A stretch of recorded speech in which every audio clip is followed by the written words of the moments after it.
Auto pass না দিয়ে দ্রুত পরীক্ষাগুলো নিলেই হবে। দেশে আবারও করোনা ভাইরাসের প্রকোপ বাড়তে শুরু করেছে। আসসালামু আলাইকুম এসএসসি পরীক্ষার্থী 2025 শিক্ষার্থী বন্ধুরা, তোমরা কেমন রয়েছো? আল্লাহর মধ্যে অবশ্যই সবাই ভালো রয়েছো। আজকে তোমাদের সামনে একটা হেডলাইন নিয়ে আসছি, সেটা কিন্তু দৈনিক পত্রিকার একটা প্রতিবেদক হিসেবে। সেটা বলছে যে বাড়ছে করোনা, এসএসসি পরীক্ষা নির্ধারিত সময়ে। এখানে একটা কমা দেয়া আছে, আছে বিকল্প চিন্তাও। মানে এই কথাটার উপর ভিত্তি করে এখন দেখো, এটা কিন্তু দৈনিক শিক্ষা .com প্রতিবেদক থেকে প্রকাশিত হয়েছে। এসিসি এবং আলিম 14/6/2025 আজকের দিনের এই খবরটা। আমরা যে জিনিসটা তোমাদের সামনে আজকে তুলে ধরবো, শিক্ষার্থী এবং তাদের অভিভাবক তাদের কথা কি। অভিভাবকরা কেন্দ্র সংখ্যা বাড়িয়ে দ্রুত পরীক্ষা শেষ করার দাবি জানিয়েছেন। অভিভাবকরা কিন্তু তারা আর এটা মানতে চাচ্ছে না, কারণ পূর্বে যেহেতু করোনা হয়েছে, তারা কিন্তু করোনাটাকে কন্ট্রোলে আনার চেষ্টা করবে, কারণ যেহেতু এখন ভ্যাকসিন রয়েছে। পূর্বে যখন করোনা নতুন আসলো এই বাংলাদেশে, তখন কিন্তু ভ্যাকসিন ছিল না। তখন কিন্তু মৃত্যুর সংখ্যা বা তাদের একটা ভয়ের সংখ্যা, আতঙ্ক ছিল। কিন্তু এখন যেহেতু ভ্যাকসিন বা চিকিৎসা একটা ব্যবস্থা রয়েছে, এই জন্য তারা সাহস পাচ্ছে। এবং তাদের যে কোমরবর্তী শিক্ষার্থী, তাদেরকে নিয়ে আর এই কি করতেছে, ঝুঁকি নিতে চাচ্ছে না। তারা পরীক্ষার জন্য সাহস যোগাচ্ছে যে পরীক্ষাটা হোক, তাদের ছেলে মেয়ের ভবিষ্যৎ যেন নষ্ট না হয়, সেটা বলছে আর কি। তাদের ভাষ্য, সন্তানরা পরীক্ষার পুরো সিলেবাস শেষ করেছে। এবং দেখো, মানে কেন্দ্র সংখ্যা বাড়িয়ে দিয়ে দ্রুত যেন পরীক্ষাটা নেওয়া হয়, সেটা বলছে আর কি। এবং সন্তানরা পরীক্ষার পুরো সিলেবাস শেষ করেছে এবং পরীক্ষার পাঠও রপ্ত, তাদের পড়াশোনাটা সেটা রপ্ত করে ফেলেছে এবং তাদের সিলেবাসটা তারা পুরো কমপ্লিট করেছে। অটো পাস না দিয়ে দ্রুত পরীক্ষাগুলো নিলেই হবে। বিগত সালে কিন্তু অটো পাস যারা পেয়েছে, তারা কিন্তু একটা অভিশাপ রয়েছে। অটো পাস কিন্তু আহ, তাদের লাইফে কতটুকু ঝুঁকিতে ফেলেছে। যারা খারাপ রেজাল্ট করেছে তাদের জন্য অটো পাসটা ভয়ানক।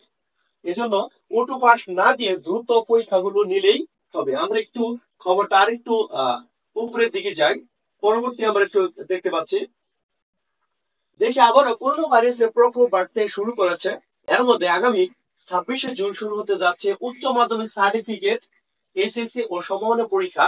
এ নিয়ে পরীক্ষার্থী অভিভাবকদের মধ্যে কিন্তু উদ্বেগ দেখা দিচ্ছে। এখন তারা বলতেছে, কি দেখা দিচ্ছে, যে পরীক্ষা সংশ্লিষ্টরা বলছেন সংখ্যা থাকলেও পরীক্ষা নির্ধারিত সময়ে শুরু করা হবে। যে পরীক্ষা সংশ্লিষ্টরা, যারা পরীক্ষার সাথে রিলেটেড, তারা বলতেছে সংখ্যা থাকলেও পরীক্ষা নির্ধারিত সময়ে শুরু করা হবে। এখানে কিন্তু একটা তোমাদের টার্নিং পয়েন্ট, তোমরা কিন্তু এই ভিডিওটা দেখে বুঝতে পারতেছো। সংখ্যা থাকলেও পরীক্ষাটা কিন্তু নির্ধারিত সময় হবে এবং সংক্রমণ পরিস্থিতি নিয়ন্ত্রণের বাইরে চলে গেলে অবস্থা বুঝে ব্যবস্থা নেওয়া হবে। করোনার প্রকোপটা যদি বেশি রকম দেখা দেয়, তখন কিন্তু এটার ব্যবস্থাটি নেবে। এজন্য অনানুষ্ঠানিক ভাবে একাধিক বিকল্প ভেবে রাখা হচ্ছে। এখন তারা কিন্তু বিকল্প রাস্তা খুঁজে বের করে অলরেডি রেখে দিচ্ছে এবং প্রিপারেশন নিয়েছে যে করোনা যদি বেশি হয়, বেশি প্রাদুর্ভাব দেখা দেয় বা করোনার যদি পরিস্থিতি নিয়ন্ত্রণে না হয়, তাহলে কিন্তু তারা অল্টারনেটিভ সিস্টেম ম্যানেজমেন্ট করবে, মানে বিকল্প পন্থা অবলম্বন করবে। সেটা কি এখানে বলছে, সরকারের রোগতত্ত্ব, রোগ নিয়ন্ত্রণ ও গবেষণা ইনস্টিটিউটের অথবা আইইডিসিআর তথ্যমতে চলতি বছরের 1 জানুয়ারি থেকে গতকাল শুক্রবার পর্যন্ত সারা দেশে করোনা ভাইরাস আক্রান্ত হয়েছে 253 জন। তাদের মধ্যে মৃত্যু হয়েছে আমরা দেখতে পাচ্ছি